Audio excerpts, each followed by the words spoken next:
51 পীঠের অন্যতম পীঠস্থান মাতা ত্রিপুরা সুন্দরী মায়ের মন্দিরে প্রতিদিন হাজারো মানুষ আসে মায়ের কাছে।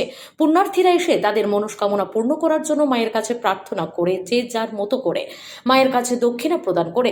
সেই মতো বুধবারও মায়ের মন্দিরে শত শত পুণ্যার্থী এসেছে মায়ের মন্দিরে।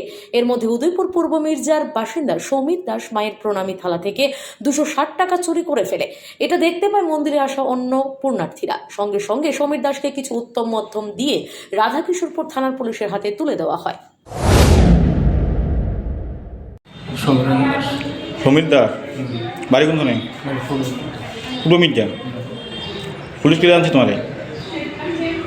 আমি মন্দিরে টাকা দিছি, টাকা দিচ্ছি কিনতে ওর টাকা লইছি, গাড়ি ভাড়া না বাড়ি কোনখানে? মাতাবাড়ি থেকে মাতাবাড়ি তারা পুলিশের কাছে দিয়ে দিই তোমার না? আচ্ছা, তুমি মায়ের মন্দিরে টাকা 15 লাখ থেকে টাকা নিতে চেষ্টা করছিলে? থালাতে লইছি আর 20 টাকা টাকা দিয়েছি। এলাকা পুলিশের কাছে দিয়ে দিয়েছে না? মাফ করে দিন, মাফ করে দিন। এই জন্য স্যার ওষুধ কিনতে অসুবিধা না। কী নাম জানি গেছিল তোমার? সৌমিত দাস। হ্যাঁ, সৌমিত দাস। সৌমিত দাস।